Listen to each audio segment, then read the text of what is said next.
Yo, this is the OT99 Banter Room where opinions are shared and smoke gets served. Look, it's been a long time. It feels like it's been a long time since I come out with a video. And can you blame me? But before I start, let me big up my boy NK. NK, I don't even need to ask you how you're feeling, but where's your head at, man? What about the game or about everything else? Just in life, just how you doing before we even touch the game, because we already know what's coming with that. Generally. Well, my week was going good until I watched the game. So I think maybe going forward, I need to stop watching the game. Definitely, bruv, man. Need to, bruv. We've got This enough to do messed up emotions, bruv. Bruv, mad emotions. I can't believe we're 2 games in. It's like a repetition of last season.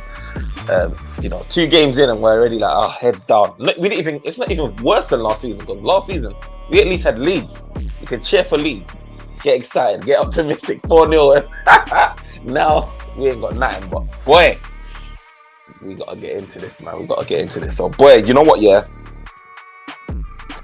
I remember watching the beginning of the game and Gary Neville got asked by one of the pundits, whatever, like, what do you think of this midfield? What do you think of this team? And he was just like, oh yeah, like it looks nice, like it looks good, like attacking. You know what I mean? Eriksen, got Bruno, they'll be providing.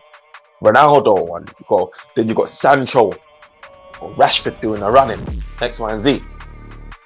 I thought, I was just trying to be optimistic, but for me, I didn't feel like it was balanced. I've just never thought that midfields like that would be balanced enough. But I was just trying to be optimistic about it, and obviously, like, we got proven right. But before we even got onto the performances, though, we were talking about this offline.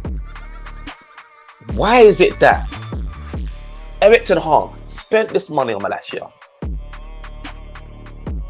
and doesn't want to play this guy? Doesn't want to start him? You know what? It's a hard one because one, the boy is young, 22 years old, and he don't know the Premiership just yet. So some part of me understand why he doesn't want to throw him in just yet. I mean, if you look at Martinez, for example, he threw him inside it. It looked like the opposition defenders have kind of like been targeting him, you know. And even Brighton last game, Lalana said that their aim was to target the new players and see what they are made out of and everything. So maybe just one of those ones where if you played him in these last 2 games, which I don't think we've lost because of just look sharp, we've lost because of like a lot of like contributing factors. If you do that, then you kind of like question the manager that, hey, you know what, the new guys that you brought inside, you are playing them and they're not doing well. In actual fact, too, if it did go well, because I just feel like even with Malacia in the team, there's still so much that is wrong with that team that even him coming in for sure doesn't even solve the problem, you know? It just doesn't solve the problem, but I don't know. Only he knows the decision why he's taking Shaw off twice in 2 games, so we'll wait and see what he does in the 3rd game, man. We'll wait and see. This is the thing, like he said, they subbed him off twice in these 2 games, right? And yeah, there's a fair point. You maybe don't want to throw him in the deep end. But what I have seen is when Malacia's come on, you automatically see a difference. You automatically see that improvement.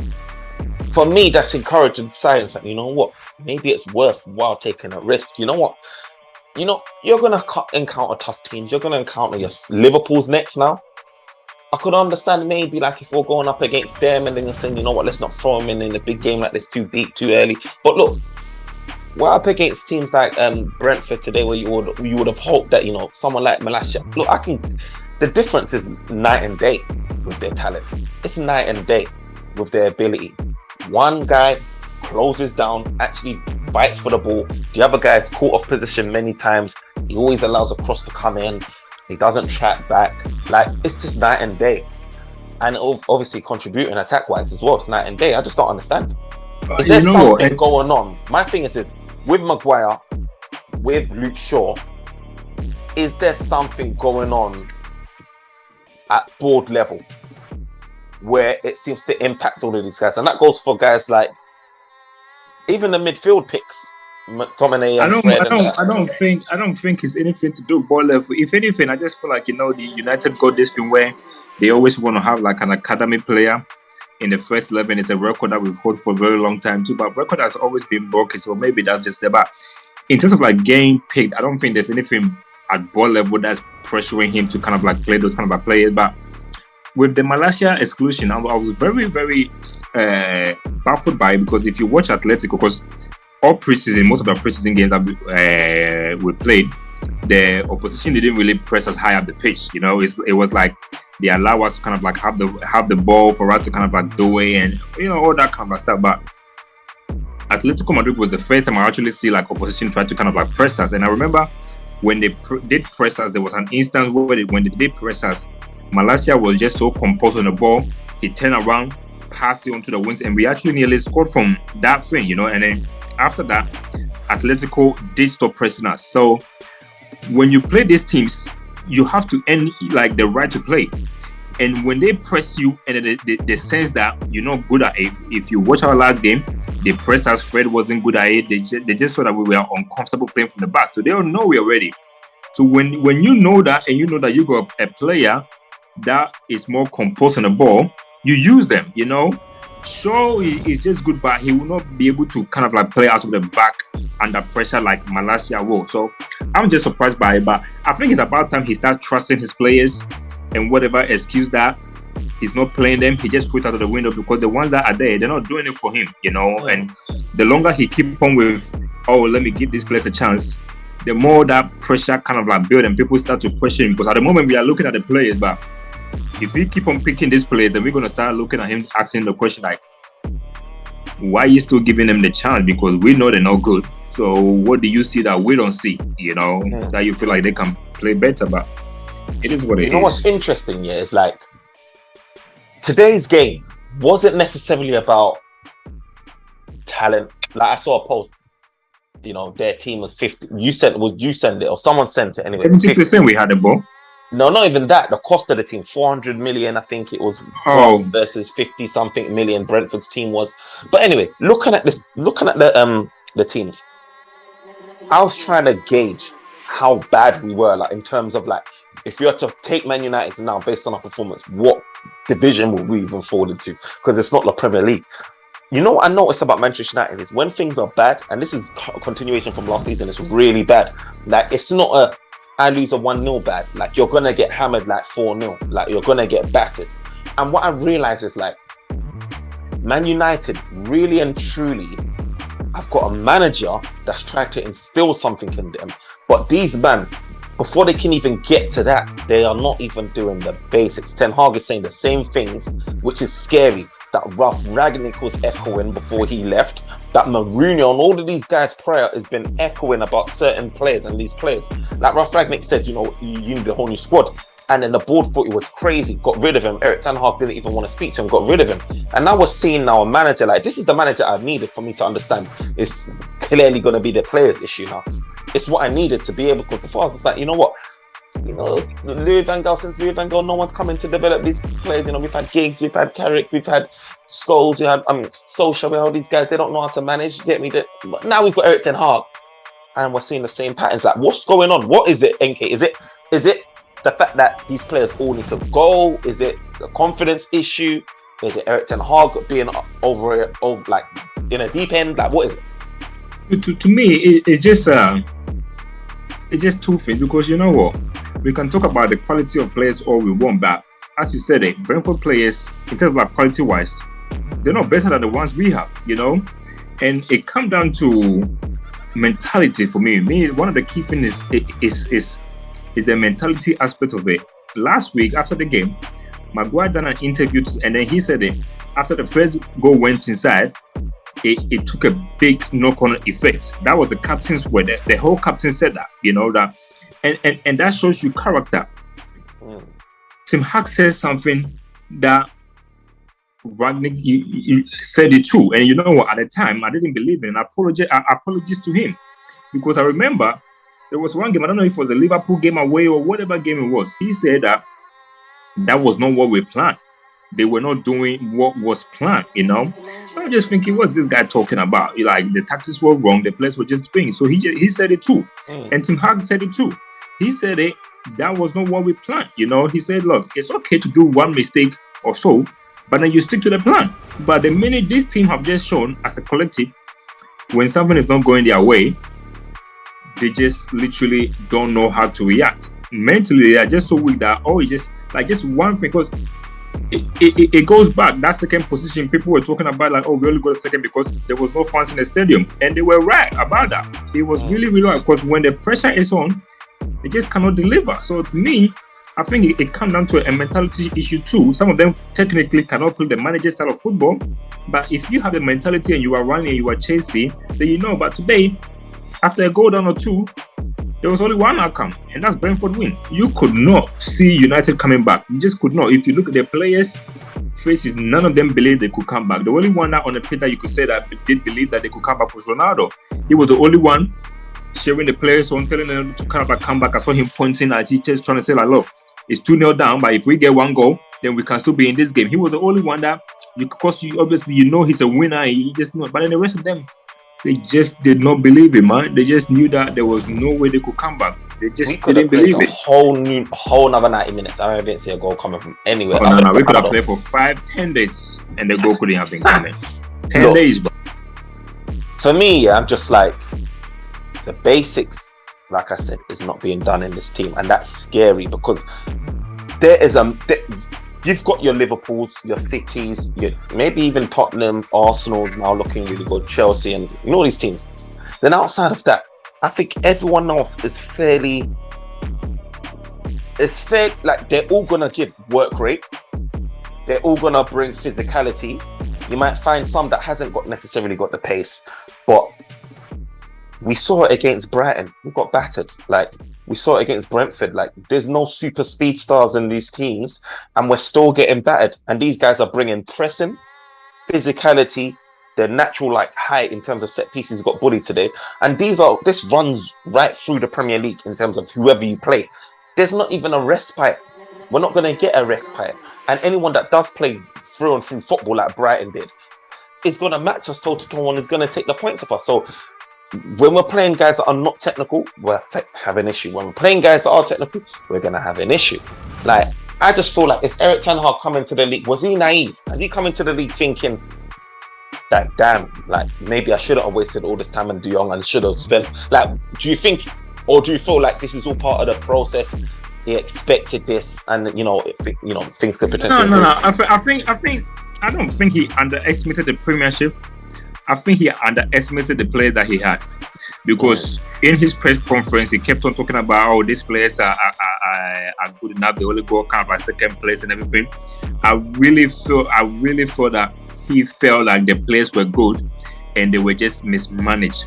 I feel like maybe that was one of the reasons why he declined Ralph meeting, because he just said that he needs to analyze the situation from himself, and these players in training, they can work all you want, but it's just that mentality from when things go wrong, they will literally not follow instruction, because that's how they are. So I think he underestimated the players, the qualities. He really thought he could get something out of them. I think the Brighton game did show him that some of these players mentally they're just not there, and technically they're not there. But I think today, if you watch the press conference, if you watch the way he's kind of like talking and everything, he sounds like someone who just know that these players might just not be on the same wavelength that he was. Yeah, he is. He's a winner, and he can just tell that these players are not winners. So I think he underestimated the players' mentality. He really did, and the ability to maybe. It's interesting because when I looked at the stats during the game, I saw like Brentford, 6 presses in the final third, and all of these stats what they had. And Manchester United was just like 0. And these are the things that we were doing in pre-season. So when we even lost, even in pre-season when we lost against Atletico, and then we dropped points against even Villa in pre-season, I think that even started to have a knock-on effect. I feel like when Manchester United's on a high, they're not on bubble, they do well mentally. If something goes wrong, you concede a goal, you hear Erik ten Hag saying he didn't stick to the plan. Ralph Rangnick saying they didn't follow instructions, stick to the plan. And that's a consistent theme that I'm getting. And really and truly, sort of pointing back to these players. But you know what, right? Let's talk about where Eriksen had his debut. He was a guy that we deployed in the 6th position next to Fred, would you say? Yeah, I think so. And obviously a lot of these goals came, like I said, down to pressing. They're winning the ball off our stuff that we were seeing Martial and these guys doing pre-season. They won the ball. And I remember one of these goals where David De Gea, was it the second goal? Was it the second goal? David De Gea passed it. You could see the full size of the pitch, passed it to Eriksen. Eriksen sort of tried to do a little flick around. I don't know who you tried to do a flick off. It didn't work off. Led to a goal. Now Eriksen playing in a number 6, and we was talking about our midfield positions earlier on, and we was even discussing the midfield with Eriksen, Bruno Fernandes, and De Jong, I think at that time. Now, I looked at that game and thought, Eriksen, he's not taking sole accountability for anything. But it's just that we're playing him in a position. Is he comfortable playing in that 6th position? And with this midfield being so key, yeah, I know he's got the passing ability. He can probably pass from deep. But has he got that awareness, that physicality, that being able to position himself well, being able to be press resistant, to do that number 6 role for us? Because it looks like Erik ten Hag's experimenting with who can actually play there with him. Yeah, and to be honest with you, I don't think he played in the 6th role, but I'm gonna have to probably like watch the game. But what I noticed is that when we were trying to play from the back before, because Fred is so bad on the ball, he preferred Eriksen to be in there to help with the build-up play. Because last week we had a problem where we couldn't use Fred to kind of like come out of the back because they kept on pressing and he kept on losing the ball.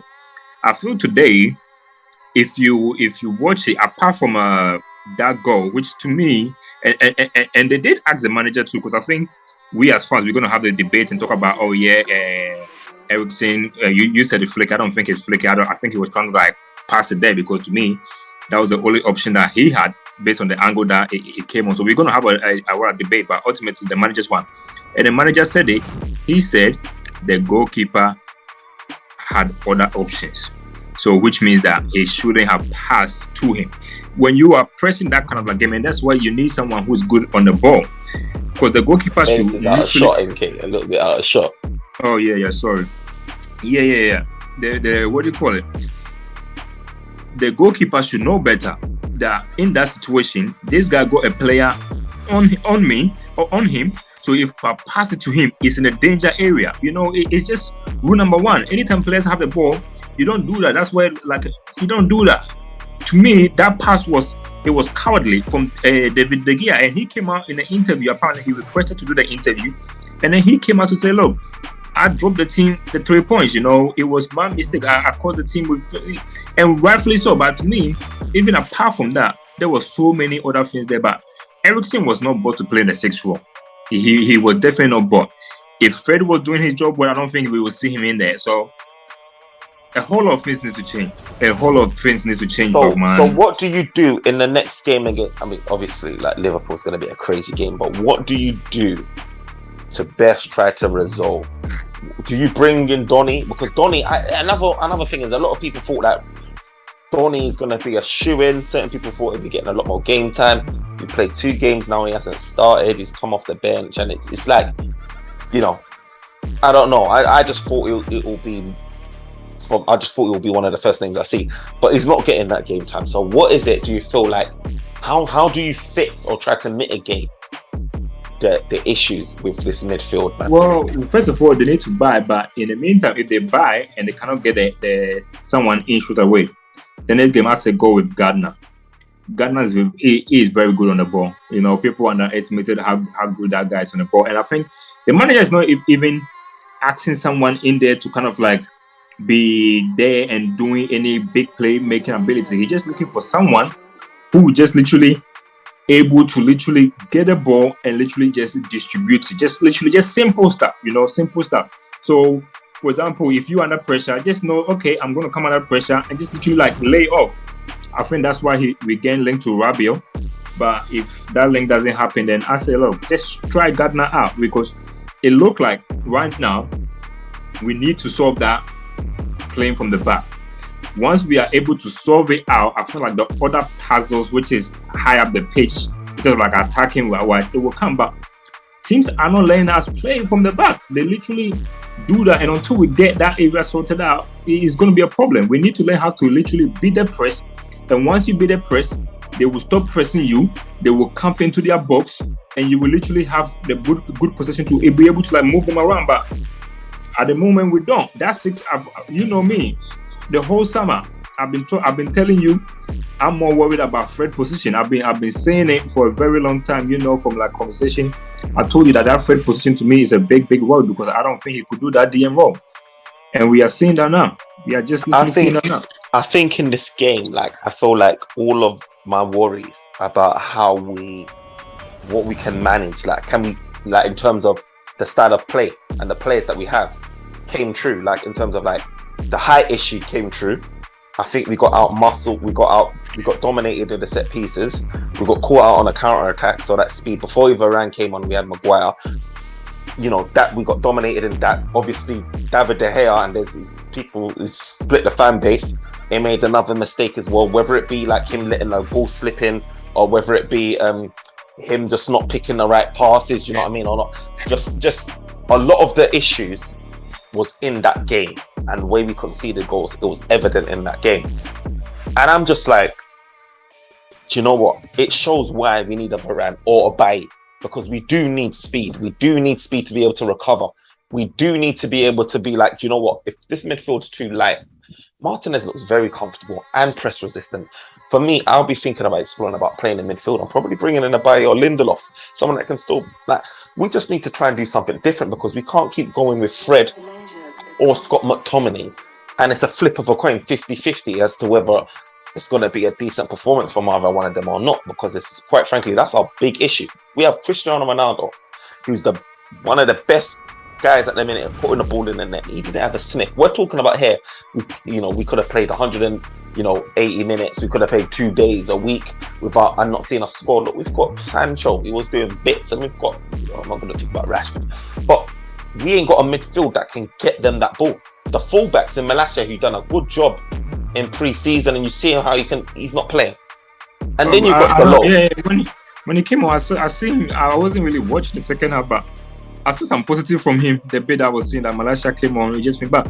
Today, the attackers too, they did get a few chances too, but and I understand them, because when you are frustrated, you're not getting the ball. When you get the ball, you just want to make a quick impact on it. But even then, when they got the ball, I don't think they made good use of it. And Bruno missed a very big chance, like he did the same too against Brighton last game. He did the same thing too.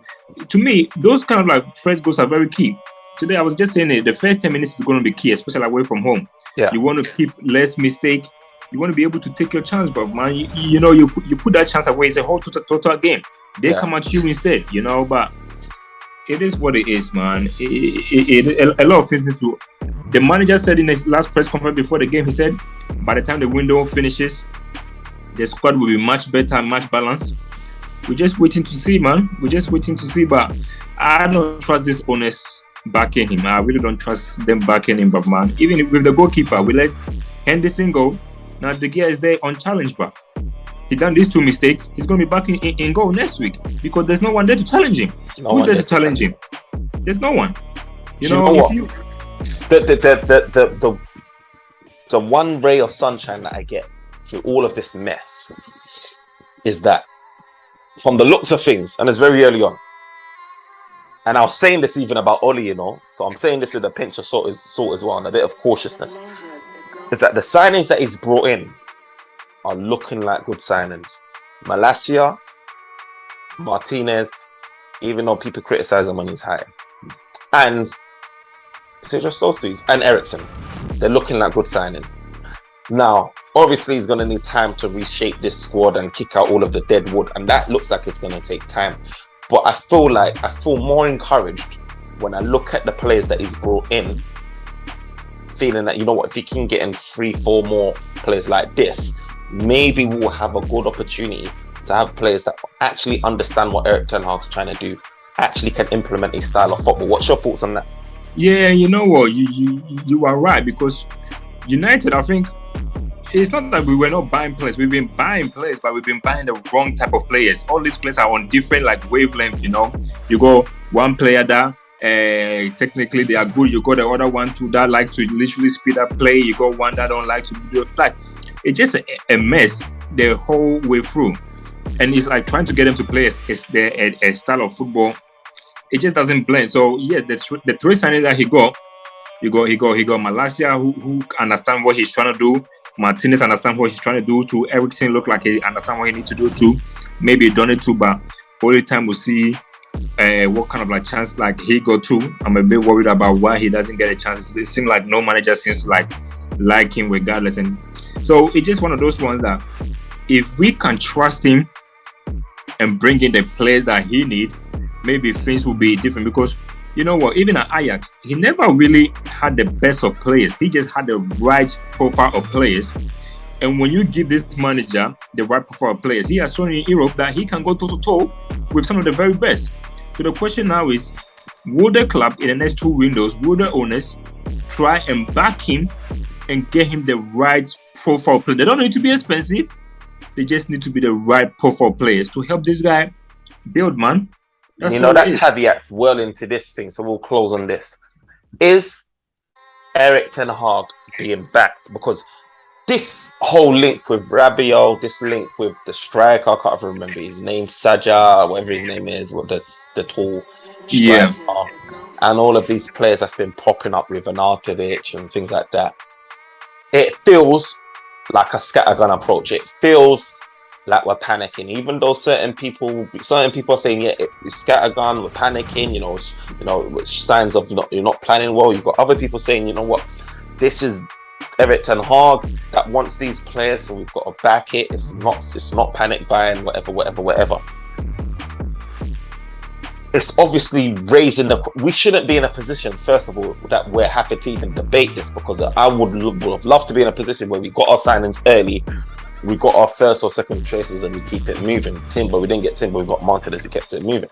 Now we're in a situation where the fan base is split on trying to understand whether Erik ten Hag is being backed or not. What's your views on this situation with Erik ten Hag and the board? Is he being backed, or do you know what I mean? Or is it like the big answer is no. And I feel like a fool myself, because I remember the summertime I said, you know what, it's a new structure they put in place, so we need to kind of like wait and see what they kind of like come and do and stuff like that. But now that obviously the season has started, the window's about to kind of like come close, you look at it and we talk about I think he came in knowing exactly who he wanted. We know who his target was. Timber couldn't get him moved to Martinez. Malaysia was there too. Eriksen was there too. We knew he wanted Anthony, and we knew he wanted De Jong too. Let's just say like the De Jong thing has been a long time. Anthony could have been in right now. Anthony could have been in right now too. Like, there's so much that they should have just done, but it's just lazy, man. It's just lazy, and also backing too. It's not necessarily bringing players in. It's about getting players also out. Wan-Bissaka. We knew before the end of the season that he wasn't part of the manager's plan. He's still here. Doing what? Literally doing what? Eric Bailly, he's not playing. What's he still doing here? Tell us when all the way to preseason, only to just come back and just go on loan. Martial was supposed to get sold. Apparently they told the manager to give him a chance, and now he's injured. And to make matters worse too, none of his signings even came on time. Only one went on preseason. So there's a reason why people are asking, oh, why is he not starting his new signings? Why is he not starting that? For all we know, Everton is still not match fit. Let's not forget that too, because he never had no preseason. He didn't. So he's not trying to get match fitness now. So the manager, he had a worst preparation, man. He had a worst preparation, and now, no. Hopefully they send something to just do that. But the owners need to go. Monday they're doing a protest, trying to walk out from Old Trafford. I really hope they do it. I hope they send a big message to the owners and tell them that we are not happy, man. We're really not happy, and they need to go. These players have complained, especially like Rashford. They haven't had a proper pre-season. Now they've had a full pre-season, so excluding those new signings. And look, what's changed? I don't see anything that's changed. So it's really glaringly obvious. And I know it may take time for Erik ten Hag to implement his style of football, but this doesn't exclude the basics. And I'm talking about the basics. When you don't do the basics, you get hammered 4-0 like this. Like, Bournemouth can be up against flipping Brentford and then not lose 4-0, because at least Bournemouth have got the basics. There's a fundamental basics. And we are not implementing that right now, which is why our defeats and how we look on the pitch is laughable. There's a way you can lose.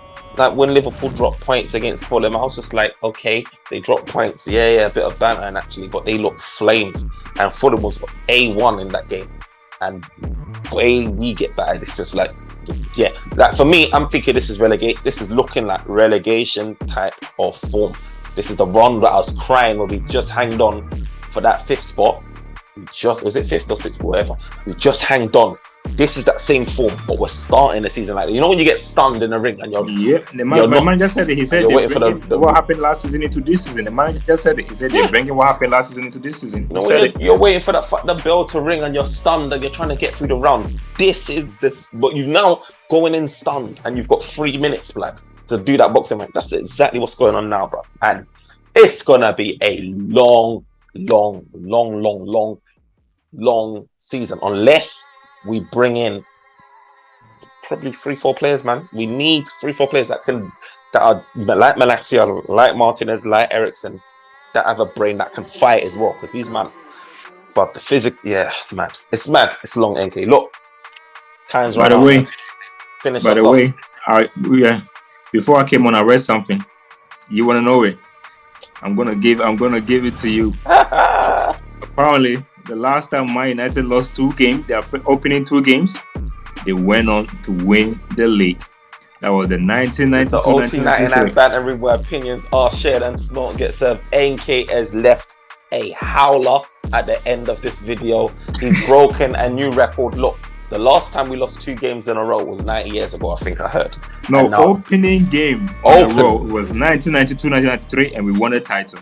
And the last time we lost 2 back-to-back games, I swear they said 90 years ago. I don't know. I need to do the maths. But NK is on a mad one. It's a nice caveat to duck out because I can't even take the noise and banter that I'm getting now. When this video comes up, it's just going to be even more noise and banter from them rival fans. Look, we've got a whole another, how many games again now? 36 games to go, man. Keep it moving. Until then, next time. Peace. Peace.